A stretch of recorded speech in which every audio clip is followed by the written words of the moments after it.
And welcome back, everybody, to another episode of Benched with Bubba, continuing our team by team season previews to get you ready for the 2023 fantasy baseball season. And we head to the AL Central to the Kansas City Royals, a fun young team, especially for fantasy purposes. It's going to be another year where they get to develop and see where the next steps are taken. And we'll dig in deep on some of those big time players and maybe a couple little outside stragglers that might have a little relevance throughout the season.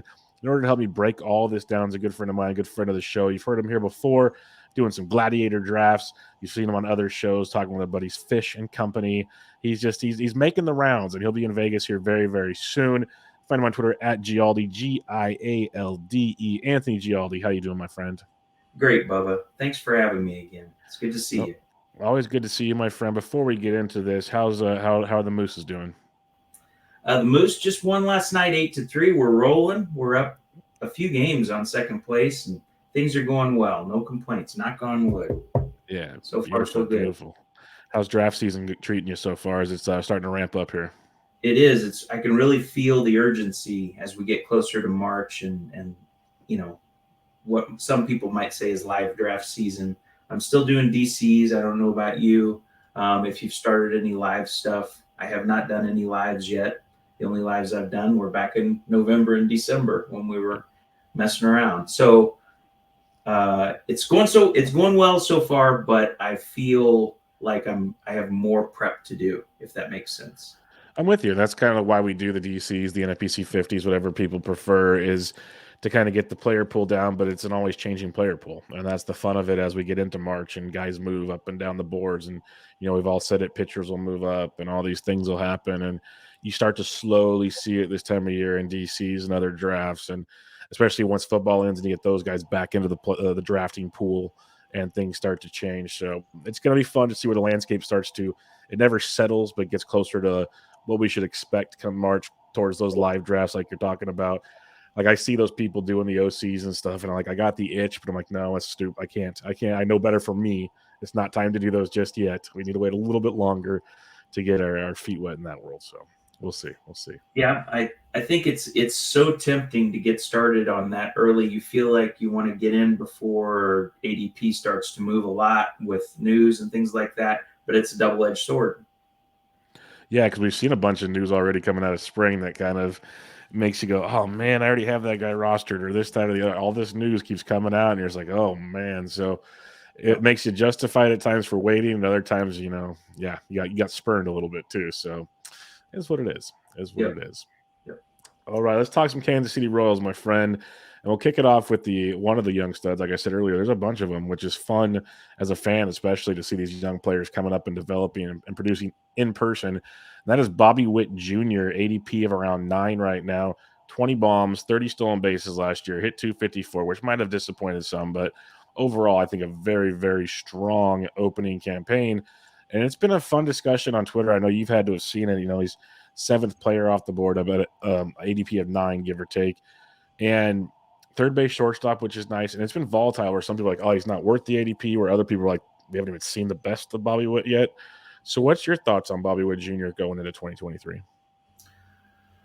Well, I think he's going to produce what we think he's going to do. I think he's going to steal. I think he's going to steal a lot. 30 to 40 is my guess. I think he's going to hit 20 bombs again, 25 maybe. What we don't know is where will the average land? How will the shifts and things like that affect him? How will his growth affect him? He's not done being the player he's going to be. He's very young. He's 22. I think a lot of people just, assume this is the guy he is. We don't know for sure what he's going to turn into yet. He's got a lot of tools. He's got a 70 raw power tool, I think, and if you want to believe that, and a 60 game power. That sometimes also translates into just incredible hard hit, which raises average. We'll see. We'll see. What I think the controversy is with him is he worth that draft capital? Is he worth 6, 7, 8, 9, 10 overall? And remember that he is not in a vacuum. He is part of a build that you're going to do. With him being third base shortstop and carrying the power that doesn't hurt you and the speed that almost certainly will be a huge help to any team, especially with how much speed gets valued as we get deeper into draft season. It's a really, really nice thing, except for J Ram. Third base really is devoid of, I mean, if you want to count Brian Hayes, but it's really devoid of steals. To put him at third, which is a really shallow position this year, is a huge thing, huge, and that's what buoys his ADP, I believe. It's not necessarily just saying he doesn't hit for high average or you know, he's uh, he's not as good as Jordan Alvarez, things like that. I get it, I get it. But at third base or short, if you end up taking another third baseman in the second round, you can really make some hay with him at the top of your team. So it just depends on the build. But he is definitely a first rounder from just the purposes of his position with the stats you get. Now, some people will pass on him because they like other people instead. Can't argue with that. But to say he's not very good because he's going to hit 250, I don't think that is really how you have to evaluate a guy like that. If that makes sense. 100%. And I think the average will improve too because we've seen him be a better hitter in the minors. Is he going to be a 300 hitter? Probably not. But could you get 270 out of him? Probably. So that's very doable. And I'm 100% with you. Like, if you look at the profile and you think third base, don't think shortstop that has more depth and everything. He Right. is outstanding, like you're saying, in the steals department. And it's really opened my eyes doing preview shows with like Toby and Ryan about, because I was kind of not really into Bobby Witt, nothing against him. I wasn't like throwing the fight up about not taking him. But then when you start digging into the positions and digging into what he offers, and if I can get 20, 30 again from a third baseman, that's tremendous to me. And we're not supposed to like look at, stats by position. We're supposed to look at stats as a whole team. I get that too. But to know you can get, support from other positions later on where you can't get that from third base, that's pretty huge. So I'm on Yes. board with you on that one. I've been looking at him more and more. I don't think I've drafted him yet, but I haven't had a lot of middle round picks either. I've been either at the front or the back where I haven't been kind of put in the Bobby Witt situation per se. It's a fun spot to be in though, and I'd be really curious because it's like, do you go Bobby Witt or do you go Vlad Guerrero Jr.? It's an interesting conversation to have, and that's kind of Right. a thing. Do you go Bobby Witt or Mookie Betts? That's kind of what you're looking at there. So it is an interesting spot to be in, and like you said, 22 years old, we have not seen who Bobby Witt really is going to be yet, and that is That's crazy right. to expect. So, That's right. He's uh, he's got plenty of growth. He's got all the tools in the world. Number one prospect, I believe, ish when he was coming up, and you've got a ceiling that's unknown. We don't know what his power ceiling really will be. Like I mentioned, he's got incredible power scouting numbers. So if you throw that in with, and I think there's a debate. I think Corbin Carroll maybe is the one they're saying is the 100th percentile now in speed, but he's right up there. You've really got the possibility of just incredible, incredible numbers. Maybe Tatis, type ceiling. We just don't know. yeah, And the average, my point is, the average shouldn't necessarily dissuade you. If you want the steals and the homers, and he's probably going to have decent counting stats. It won't be great on the Royals. You really just need to put it in your pocket and move on and build the team from there. Um, I'm a believer not because of a homer, but mhm. because I was on him last year as well. I really do think he grew over the year. Oh yeah, Just watching what he did, he still has a little issue with plate discipline, but that might be who he is. And if he makes an impact when he hits the ball, and he keeps the third base position eligibility going into the following year. Don't know if he'll play third this year or not. I mean, that's pretty strong from third, what he's yeah. doing. Yep. 100% with you on that one. So we'll see how the ADP keeps going here come March. But I think there's definitely some nice appeal to Mr. Bobby Witt Jr. Let's Yep. go to Salvi Perez. ADP of 74. We know last year only 114 games due to a little bit of injuries, but that's kind of expected at catcher. Not for Salvi though. He usually plays quite a bit, but it happens. 23 home runs, 254. That's kind of the floor for Salvi potentially. There might be a ceiling involved there. I'm guessing he DHs a lot this year. We'll see because you got MJ, who we'll talk about in a bit. But what's your thoughts on Salvi Perez this year? Because in years past it was like him and JTR up top. He had this kind of hiccup last year. So if you think of it that way, you're getting a quote unquote like deal. But is it a deal? Who knows? What's your thoughts on Salvi this year? Well, he's a volume monster, which is unusual at catcher. Mm-hmm. He will play come hell or high water, and I can't believe how many times I've seen him leave with an injury or something and play like the next day. He just does not want to sit, and they don't care. They will play him 145 games between DH and catcher. I'm okay with that, and I'm okay with him, you know, wanting to be in the lineup every day. But it feels like he's getting older before our eyes, if that makes sense. 100%. You can kind of see him. Uh, the 48 homer year was unbelievable to watch that. I just don't think he's ever going to even come close to that type of pace again. With all of the miles they put on him, with all the catching over the years, and obviously his status in the lineup is secure, but the lineup isn't exactly loaded. I just feel like he's probably people are looking in the past and clinging to what he did over the past few years and not looking forward and saying how realistic is it to expect 140 some games from this guy who's I think he's 32, 33. Yep. He feels like he's 36 to me. Oh, definitely. And I don't think that he's a bad pick. I just also think you need to keep in mind that he's probably going to start being dinged up more and more as his body just starts to break down a little bit. But the power's great. The lineup spot is great.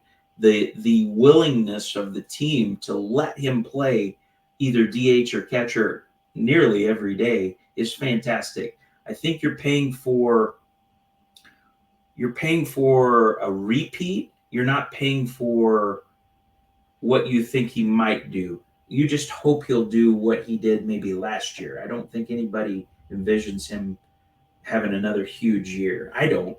Yeah. I don't know how you feel about it. No, I'm 100% with you, and that's why it stinks. I've always been Team Salvi. I've been willing to draft him early in years past just because of the games he'd play, but the age, the accumulation, like the fact he will DH a lot is going to be big. 'Cause in the past, he had to catch because it's just the way the team was built. But the way you said aging before our eyes is so true. Catchers age pretty quickly when they get past their 30s. It's kind of amazing he's made it this far. It reminds me a lot of like a Yadier Molina who was like good, good, good, good, and he got a certain age and he was serviceable, but he wasn't the Yadier of old. That happens to every catcher. But a lot of similarities there to me when it comes to Salvi and Yadier and the production wise that we might see. I think Salvi's still a very good catcher. Is he worth a top 100 pick? That's hard for me to do right now. That's very hard for me to do, and that makes it's tough. Like I wouldn't be shocked if he put in 140 plus games due to the DH and he puts up 25, 30 home runs. That'd be great. But then again, is that still a top 75 pick? That's where I struggle with it with Salvi. So I He's think I'm going out right now. Yeah, he's going in a real close range there with Adley. It looks like Salvi's right around 73, 74, and Adley's about 72. Yeah. So it becomes a question of who you'd rather take. I guess they're, two guys going in different directions. But I think a lot of people still, envision Salvi, putting up a 35 plus homer year with just huge counting stats. I wonder if we can really. I mean, what are the percentage outcome of him staying healthy for 140 plus games? Yeah, I it's hope tough. I hope he does. I mean, I hope he does. And between the DH and the catcher, maybe they can manage that. But I question with the miles on his body if we can realistically say that's a high percentage outcome anymore. Yeah, and it's tough for me to take him when like 20 picks later you can get Wilson Contreras. Yes. Even like Yeah. 20 picks after that you can get William Contreras or Sean Murphy. Like there's these guys where I don't think the difference in statistics is that large when you start talking about the catcher's position and Salvi, and that's where it gets tricky for him. Like, it's great. I hope he does well. I hope he proves me wrong. I love Salvi. Salvi's awesome, Right. but it's just you got to be realistic about the situation as well, and that's what kind of stinks right now. So in a sense, I'm basically saying I think he's a bit overdrafted, but 100%. I'm it with you. doesn't mean he's a bad player. It just means compared to what else you can get in that range, I think he should go a little lower. We'll see. Well, let's talk about the potential Salvi replacement, or at least the player that's helping Salvi DH more often, and MJ Melendez, who has amazing OBP skills for a young player. He's been 24 this year. He's got some pop. I think the average bounces back from the 217 last year. ADP of about 105. Like, you could even talk about maybe taking Melendez over Salvi if you were so inclined. So, how do you look at MJ Melendez going into 2023? I think his power ceiling might be as high as Salvi's. I know that sounds crazy right now, but I do believe that the kid has immense power potential. I don't think he's going to hit for a very high average. I don't think he's going to put up huge counting stats, especially if they keep him at the leadoff spot, which is a crazy spot for a kid like that. But he does hit the ball hard. He did do very well when he wasn't shifted, which I think we can say that about a lot of left-handed bats now. And again, you're talking about kids that are very young. I mean, these guys are younger than a lot of guys that are rookies coming up, you know. So when you're talking about a 24-year-old that they're probably going to play him in the outfield, DH, and catcher also, and get him a ton of play. Now you're talking about an ADP of 106 ish. That sounds pretty good. Yep. And you'll never use him in the outfield, or at least you shouldn't. I mean, that would be crazy. But the fact that he's playing outfield is good for us. We want him playing every day. We want him playing when he's not catching, and that's the type of thing you get with the other catchers that come to mind, which is Like Alton Varsho. Varsho. Yeah, William Contreras will DH a ton. Yep. Stuff like that. Yes. And so you want those guys just racking up at bats when they're not catching, because catching's enough to wear a guy out. If you can have him DH when he's off, or play left field, or I don't know where they'll play him, but I think left field is what they're mentioning. And if he's going to lead off, I think you're looking at a really juicy pick right there at 106. I like it. I've been more and more interested in him as the as the draft season has come on here. When I start looking at the playing time situation, the other catchers going around him, his OBP skills just impress me from a young player, because that's just going to make him start attacking better pitches, is the way I look at it. Especially leading off, say Bobby Witt takes that next step, say Salvi stays healthy, say Vinnie P, who we'll talk about. All the pitches Melendez is going to get to hit are going to be pretty juicy. And to top it off, if he is this OBP guy leading off as a catcher, a thing we don't talk about a lot, he could get a decent amount of runs for a catcher's position, Yes. which is pretty sweet as well. His range right there with the catchers is just behind Wilson Contreras and Kirk. Yep. And I don't mind taking the third guy that lasts to you if you can grab a catcher in that spot. That's not even a bad spot for your number one catcher. Yep. If you're by chance already got a catcher and you're finishing it off with these, you're really ahead of the game. It's a lot of investment to take two catchers in the top 10, but he's got an immense ceiling, and I really do think that people that take him at 106 are going to be rewarded highly this year. I know it's a bit of a leap of faith after hitting that low of an average, and he's second year. You don't know about sophomore slump and such. I think he had 48 home runs and led the minors a couple years ago. Yep. We're seeing the tip of the iceberg with this kid, and the fact that they want to play him wherever they need to play him to get him in the lineup should tell you enough. It's kind of like Varsho, right? I mean, they said, we don't 100%. care what we have to do. We're going to get him in the lineup. And now they traded him to a team that's just going to play him in the outfield. Yeah, which is crazy. So if you get a catcher that's playing like that, you need to get him. You need to grab him. Yeah, if Melendez would just steal a little bit, we'd be talking about him like Varsho. That's the kind of guy we're talking about, I think, when it comes to. I don't have the stats, but I do believe in September he ran quite a bit. That's good to see. That could Um, be fun we because I don't know he's know. got speed for a catcher. He's young. He's got some speed. So Well, this year is going to bring a lot of new things that nobody. I mean, if we had a time machine, of course yep. we'd know how. Not necessarily what a player does, but how the league reacts to the new rules. If we could see what it really does to the league, it would be interesting to know who we would draft without knowing individual stats. I think you'll see him have, at his age and with decent speed. I think he could steal between 5 and 10. Yeah, Which and is that'd something. be huge. That'd be Yeah. huge. So Yep. I'm with you on that for sure. I think Melendez is a very, very intriguing option with all that playing time and hopefully leading off for Kansas City. I'd be all on board that train.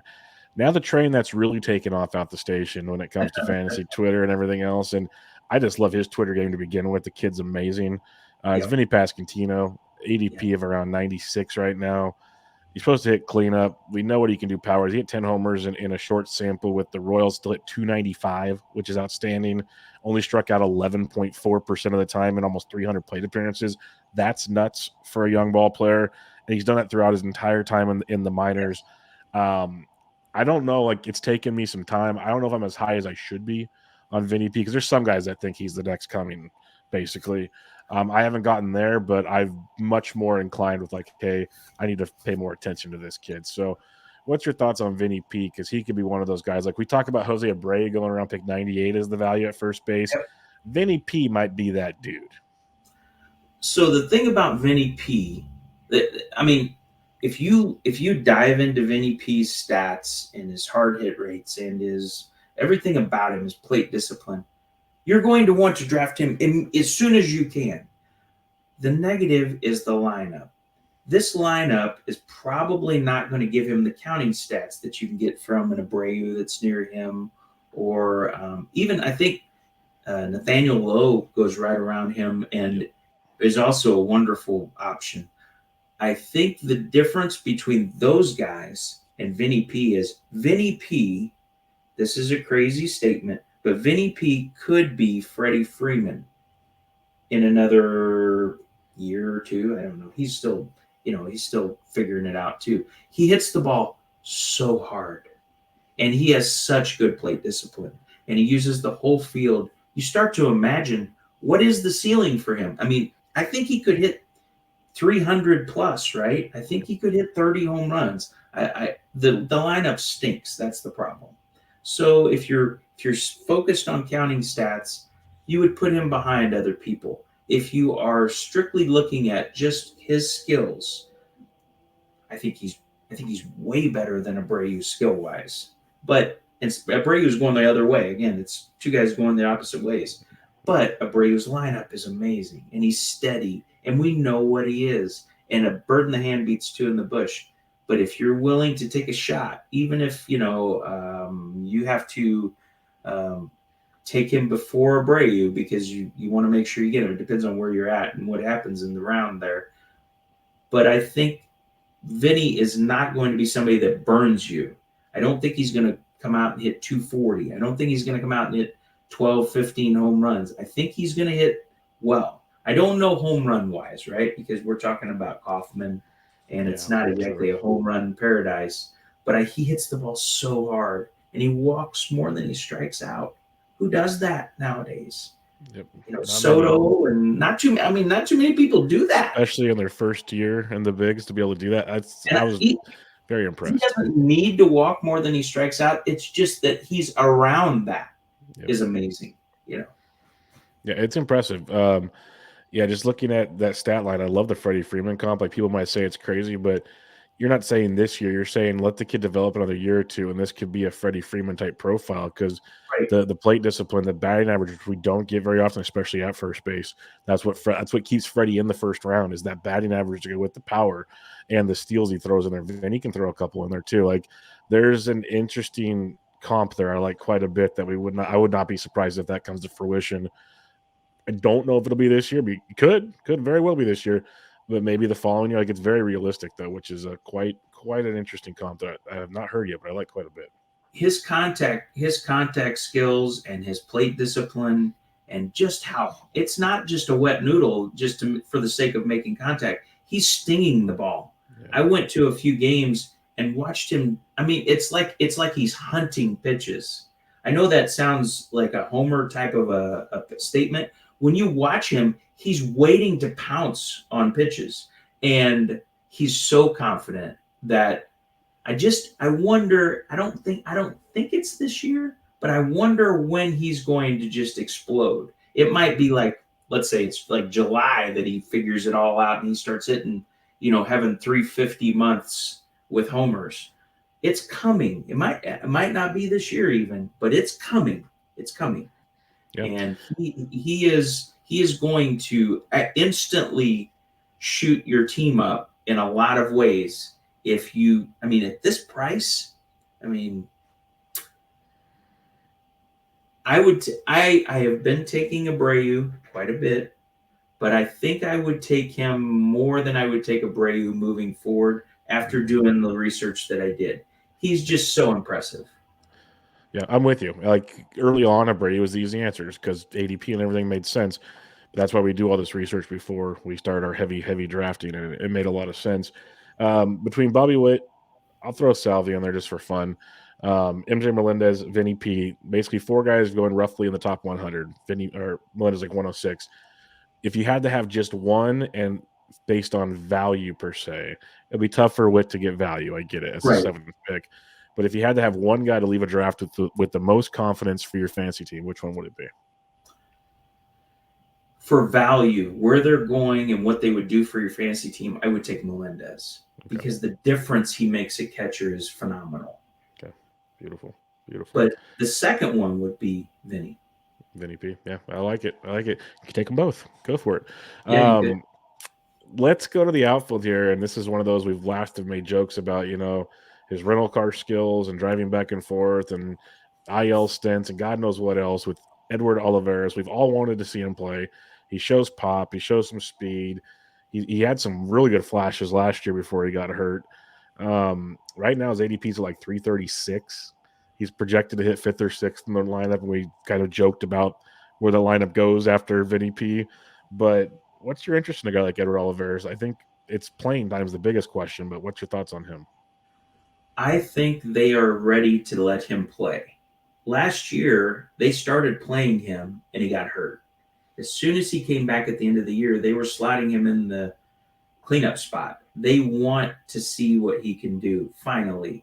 They were playing around with him for a while, mainly because of who they already had playing outfield and his defense. They hated his defense. He's worked on it, and he's also ingratiated himself so that I believe they're ready to give him a full shot.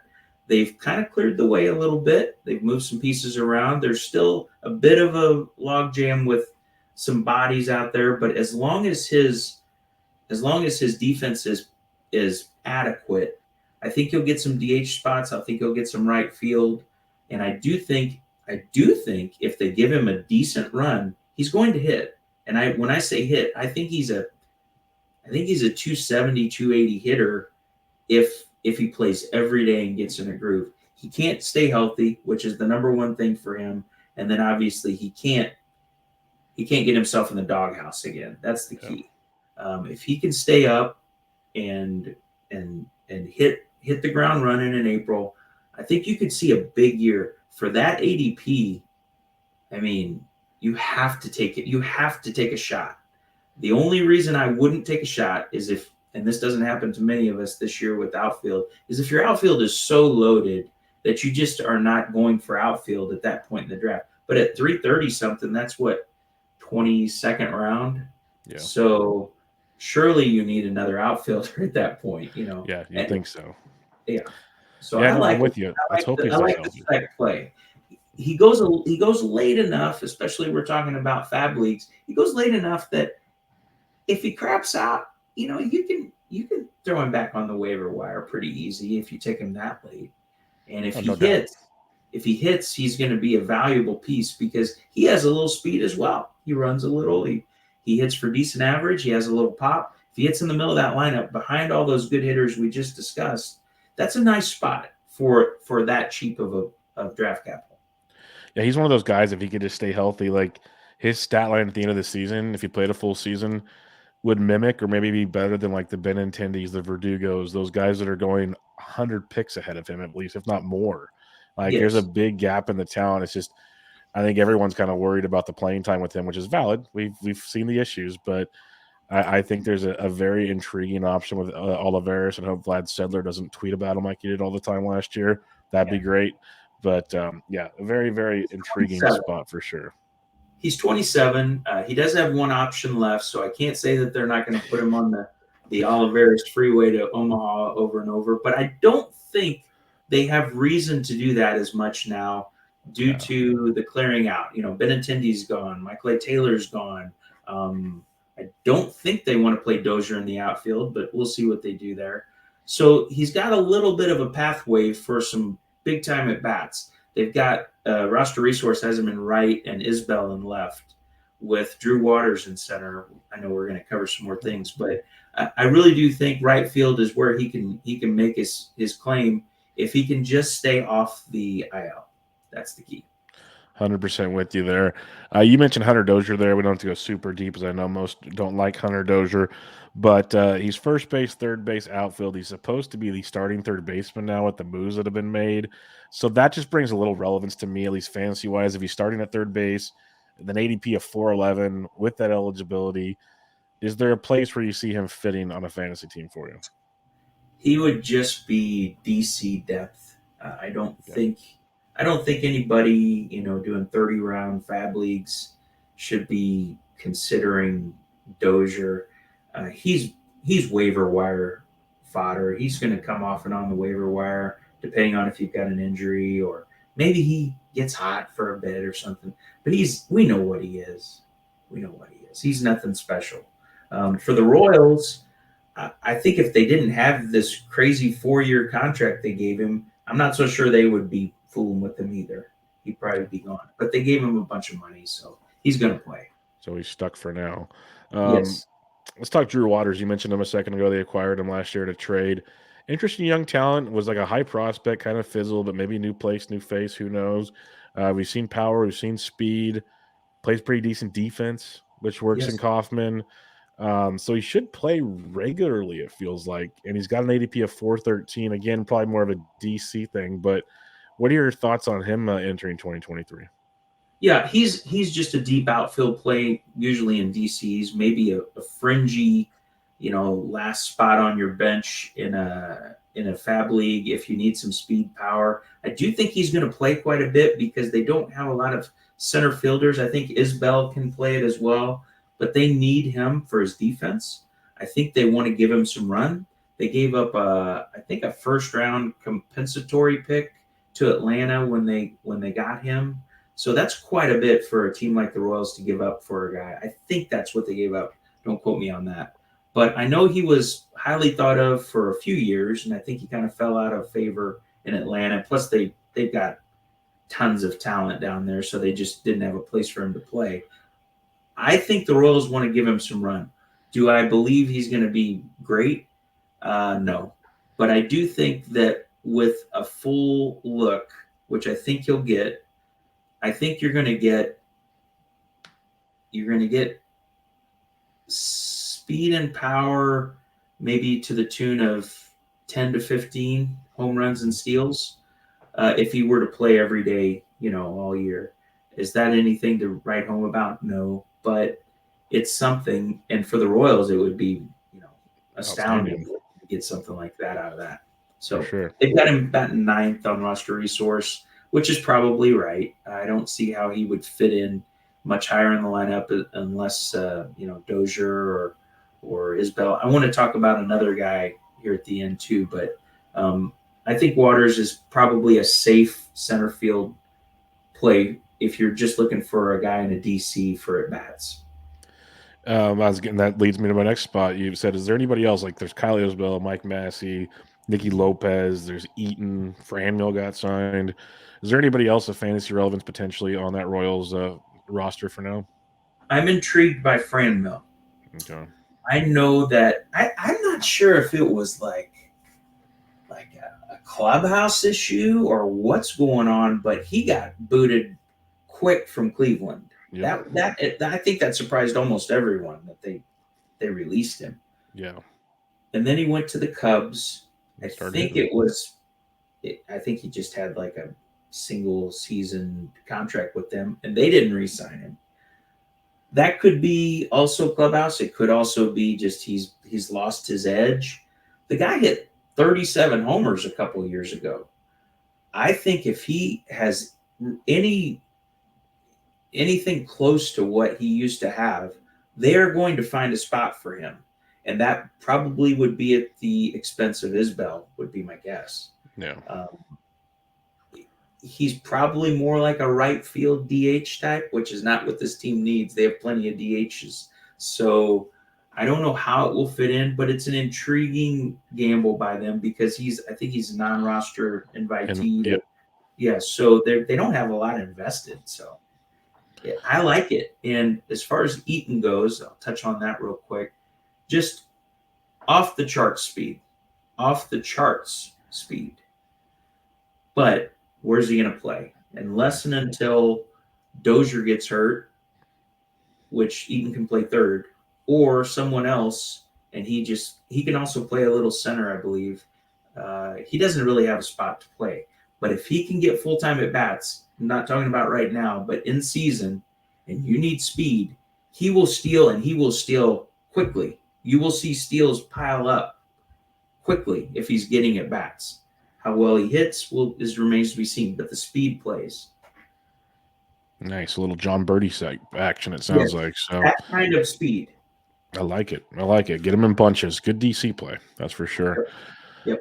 Let's head to the mound and we'll hit on the main attraction here. Well, there's not much else, but we'll hit the main attraction here. And Brady Singer, ADP around 176, 27 games last year, 24 starts, back-to-back seasons, put up 153 innings. Ratios were great. We know he made the pitch mix changes and really worked on himself and was outstanding. And I've been a big Singer fan pretty much since he started coming up, and he finally clicked, thank God, because I'm horrible at picking some of these young pitchers. But what's your thoughts now? We've seen a really strong year. Do we get a repeat? Do we get improvements? What's your outlook on Brady Singer? Well, I think everybody has heard that, he was a two-pitch pitcher that needed a third pitch. He used his change. He added a changeup. He's a sinker slider, but he added a changeup, and he used that about 6 to 7% of the time last year. That's fine, but it's more of a show pitch. And if you're not actually using a pitch, then hitters, unless the changeup is an out pitch or an impact pitch, hitters are not going to make outs on that pitch. So it's simply just to show them something else while you're throwing the other two 90-some% of the time. I do think he is the workhorse of the staff. I do think he's at least serviceable and maybe above average, but I don't think he's a shoe-in to repeat what he did last year. He had a high strand rate last year, almost 80% strand rate. And if you regress that a little bit, you're going to see him have a near 4 ERA. That doesn't mean he's a bad pitcher. He's still going to log Ks. He's still going to put up, I'm going to say 180 innings. I don't know, barring injury. So he's worth a good pick. It's just, let's not get ahead of ourselves and think we've got, a superstar on the rise. I don't think he's that. I just think for the Royals, he's their ace. But for you, he would be like an SP4, I think, something like that on a team ish. Yeah, yeah. So you didn't talk me off of him, so that's good. Yeah, I still No, like no, I Singer. don't want No, you to no, not no. pick him, Yeah, but I agree with what you said though. He might be a ceiling we saw last year. He's young. He's 25. Yeah. So who knows how well he does with this pitch mix. Sometimes it's not necessarily the pitch that they add, it's how they mix the pitches they've already got. Maybe he starts 100%. throwing his slider more than his sinker. Things like that make a difference. Yep. Maybe it's how he approaches hitters and sets them up differently. There's a lot of things that go into this. And as we know, the Royals got rid of Cal Eldred, who was not doing well with the pitching staff. I think that's safe to say. And the new pitching coach, I believe, was the bullpen coach from Cleveland. And the new manager was the bench coach from Tampa Bay. Those are two good organizations for pitching.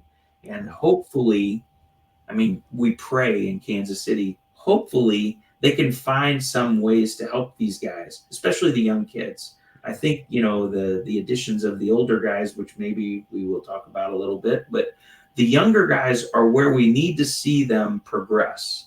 They don't need to be Cy Young, but they do need to be major league pitchers. And except for Singer, we haven't really had much of that Yeah. coming up. Development's been a big problem. Yeah, it definitely has because there's a time when you guys drafted, I think, three top end starters all like right at the beginning of the Asa Lacy and company, and it just has not panned out just yet. But there's still time. They're still young. Yes. We'll see what Yep. happens. You mentioned some of the veterans. I'll just group them together here for you. You got Jordan Lyles, you got Zach Greinke, Brad Keller, Ryan Yarborough. They've been around the bush a few times, as they say. Any relevance? Any guys you might be interested in come draft time? No. The answer in a nutshell is no. You would not want to start any of these on your fantasy team. The only thing I can say about them is for the purposes of not destroying the bullpen or forcing another Jackson Cower, come up and have a 9 ERA over several starts because we don't have anybody else to throw. They are going to just throw innings, right? To the tunes of 4 to 5 ERA guys. These are not people you want on your fantasy team. But if they can just hold the fort down until some of the kids maybe can figure some things out in the minors, perhaps one of them can get supplanted at some point here. I would not recommend any of them. I'm trying to look. I mean, Brad Keller is 25 years old. He seems so much And older than that. yes, and he's 6'5", 255. He's kind of got a workhorse type of build and mentality. I'm not going to say he's going to be anything that you should be going after, but it's not out of the realm of possibility. He throws hard. He throws 94, and if he can maintain velocity and figure out a pitch mix that works for him to get outs, it's possible he could be a serviceable guy at the back end of a fantasy staff. Maybe you take a stab at him. I don't even know what his ADP would be. It's got to be in the 600s, 700s. I don't know. Brad But Keller, ADP 741. so let's call that free for the purposes of us. What we're talking, Well, that is let free. me just navigate it for you here. Out of the 13 drafts, he's been taken in 3. Okay. So if you took him in the 50th round and he's in the rotation, and knowing that ahead of him are Lyles, Greinke, and Yarborough, unless he explodes at 25 years old and just innings, he's probably worth a 50th round pick if you just need some innings at the end of your DC. 100%. I don't see much else.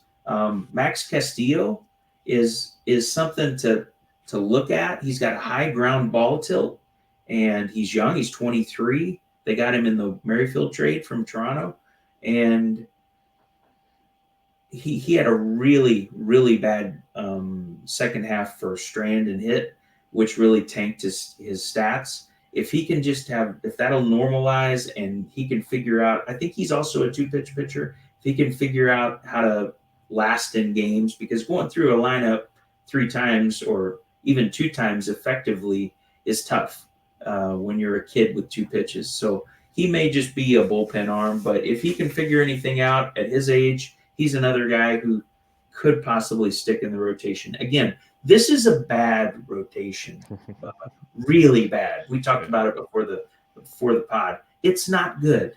So I'm not going to tell you to take any of these guys, but keep an eye on them in season, especially the younger guys. I don't think you can change Greinke's stripes. I don't think you can do anything with Jordan Lyles at this point. But these young kids, if all of a sudden you see them putting a few decent starts together, keep an eye on it, because it could be something, deep that the pitching staff has figured out with them. And don't just write them off because they're the Royals, and the Royals pitching in general will be bad. Yeah, no, it's true because like you got the Bubics, the Cowers, there's a bunch of them that were supposed to be better than they've been. So and they're still young, so maybe something can change. We'll we'll wait and see. Let's check out the bullpen real quick. Scott Barlow slated to close. I think that's pretty much good for now, but they signed a Aroldis Chapman. You got Dylan Coleman, who's been very serviceable as well. How do you look at the Royals bullpen right now? Is it Barlow's to lose, and you just kind of pick up pieces around it? I think it will be a bit of a share from day one. I don't think they want to just hand it to Chapman, and here's why. I think Barlow is on the block. I think he's 30 years old. I think a lot of people think he's younger than he is, and he's a free agent, I believe, after next year. So they should probably get something for him while relievers are fetching decent prospects. They don't. If you're this bad of a team, you don't really need a star closer. So if you can get something for him, and in the meantime, also probably see if Chapman can regain his form, and let them share closing until you can deal one or both of them. That's probably the way you address it to get, because both of them obviously are not part of the future. I say that. I mean, they could sign Barlow to an extension, in which case you could throw all this out. But for sure, Chapman's not. He's on a 1-year deal. Why would they not give safe chances to Chapman to show a contender that he's worth a mid-level prospect if you'd like him, by trade deadline or before? So I believe they're both going to get safe chances, which obviously kills Barlow's value where he's been going. And I think he started to drop a bit. Let me see where. I don't know if you have it handy, but I got it right here. Barlow 137. Okay, so I think he could even drop a little more than that. I know that Chapman's going way below that. 320. Yeah. So the difference is Barlow's done it, and Barlow, in theory, is the one who should get the saves. But I think they're going to split them up. I think if you've got a lefty heavy top of the ninth or bottom of the ninth, you'll see Chapman come in. So that kills them both. That's why I've been taking Chapman into DCs, because I'm like, he's going to get his eventually. It's going to happen. He will get his. I don't mind Barlow, but I'm also realistic like you are. And I did look, he's a free agent in 2025, so he's got another year of eligibility, which could, or free agency on him. So that would fetch even more in a trade, as you're saying. So definitely something to keep in mind there. As you said, relievers are going at a hefty price. So I think they're both in play. I like Dylan Coleman as a super long shot if somehow both get traded. It's interesting, but just be realistic on that. They both got to go for that. They both got to go, and I don't think Chapman has a long leash as far as they're not going to let him just come in and blow game after game after game. I think if they'll do the same thing the Yankees did, and they'll say if you're going to walk the world, which he's been doing for a couple of years now, then go pitch in the 7th and walk the world, and they'll let Barlow do it. And if they can trade Barlow and Chapman's still in the tank, I do think Coleman is next. Yep, I like that quite a bit. Last but not least, are there any potential younger prospects that we might see in 2023? Most of them are up already. That's pretty clear. But when you look at some of the options, they have a few guys still down there. I don't know if they're another year away, if there's not a spot for them. But are there any rumblings about maybe seeing some of these younger players come up this year? Well, there's been a rumble about shortstop, but it's a bit of a logjam there on the infield right now with Lopez taking up a bench spot. He's kind of a utility infielder for them now. He swings a wet noodle. Mm-hmm. He cannot hit the ball hard. He can't. But he makes decent contact, and he can play lots of positions, second, short, third, and he's entrenched. I mean, he's been there for a few years, so they're not just going to boot him. But I think if any injuries happen, or by chance they can move Dozier, I think you could see Michael Garcia, who is a contact average hitter with some speed that could come up middle of the year. And if he comes up, he's a shortstop, and they would probably move Witt to third, because I don't think Garcia plays third. So that would be a bit of a jumble for the infield. But I don't know how excited they are to just bring him up and throw him in. They brought him up at the end of last year, and he fared well. So they've already given him a cup of coffee. If injuries or a trade happens, then I think he's on a short list to at least come up for a bit. It's just that I don't know that he's like, oh, what they envision giving him 400 at bats. Prado is also another one that has a huge pedigree. He was really well thought of, but his contact rates are just abysmal. He cannot hit the ball. And if you're going to K that much, you'd better hit just mammoth bombs every time you make contact, which he's not doing. So he's kind of a project right now. I think that they envisioned him to be farther along than he is. And he can play the corner outfields, obviously first base, but that's Vinny's now. So corner outfield is where he's going to have to slot in. And again, it would take injuries and him hitting, which is, kind of you're asking for a lot. So I think Eaton is a little bit ahead of Prado as far as on the short list to come up. And I think Garcia would be more of a defensive middle infield type of option. And then I've got one more guy I want to mention, and that is Gentry, who is a solid player. He's an outfielder again. Because there's so many iffy outfielders right now in the mix, I think one of these guys could come up and make a splash and take a starting spot. But for now, I think he's stuck in AAA until something opens up. So just somebody to keep on your radar. Yeah, I just looked at his numbers in the minors and pretty solid stuff. Big time batting average guy. So could be a nice little pump if he gets the call at some point. At least in the Fab League. So I'm going to keep an eye on with Gentry. So I like that call quite a bit. It's one of the things I really love about these shows is some random dudes that I've never heard of, and all of a sudden like, there is something there. So that's pretty good stuff. And exactly, and those type of guys, when they come up in June when there's an injury, and you can get them for $3 on the waiver wire, you already know what you hope to expect. Versus waiting a week or 2 weeks and watching him do something, and now he costs $80 or $100 or something because he's going off. Just take a flyer, and if they flame out, what'd you do? It's the end of your bench for a few bucks. Exactly. So that's the way to do it. That you have to think about on these minor leaguers is just keep them in the back of your mind for later, for a few months down the road. 100%, my friend. Last question I have for you here before we wrap it up. What's your outlook on the Royals? What do we think on the AL Central? You got Cleveland, you got Minnesota, you got the White Sox. What are we thinking? So I think they will probably battle for fourth with Detroit, but I could conceivably see them coming in last due to the pitching. I think the pitching is the Achilles heel of this team. You cannot win without starting pitching. I don't care if you got Bobby Witt playing every position on the field. Somebody's got to pitch. And until they can figure out not only, organizationally what they need to do to develop pitching, but also attract pitchers, because no pitcher wants to come here as a free agent. They're going to have trouble. It's a real predicament they're in, and hopefully they can start to develop, because I really think that's the only way a small market team like this can compete is to bring their own pitching up.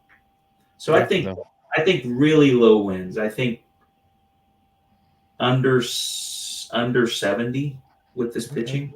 So I don't know where their over under is right now. I don't know if you've seen. I haven't checked it in a while, so I'm not sure. But I'm guessing it's around the low 60s would be my guess. So yeah, I was gonna say I think it was 73 last year, and I was that seems haughty, and I think they may have even come right at it. I can't remember what their record was last year. If you give me a second here, I can let you know. But I'm not a huge long-term 6-month better of over-unders, just because it's never really appealed to me to wait 6 months to figure out if I want to bet. But it does take some patience. Royals over-under 69.5. Right about where you're saying. You're saying right around 70. Probably take the under. I would probably take the under, just knowing the pitching problems they have. For sure. But again, and that's not asking a lot to win 70 games. But I think they could easily lose 100 games. Easily.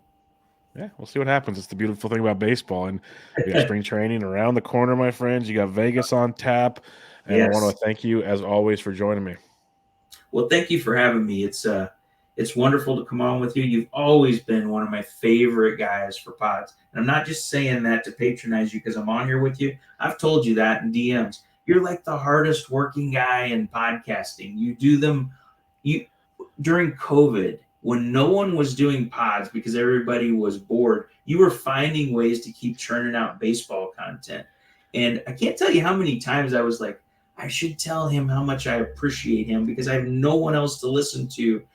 You are a stalwart now. I mean, everybody knows to put you on their list to listen to. And with your Toby stuff and your Ryan stuff, and then all these that you're doing, it's really, really wonderful for everybody in draft season to have all this content you put out.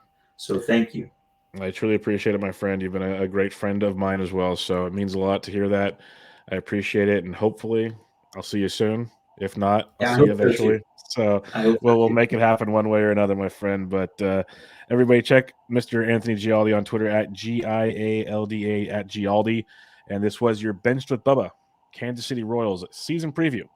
Catch you all next time.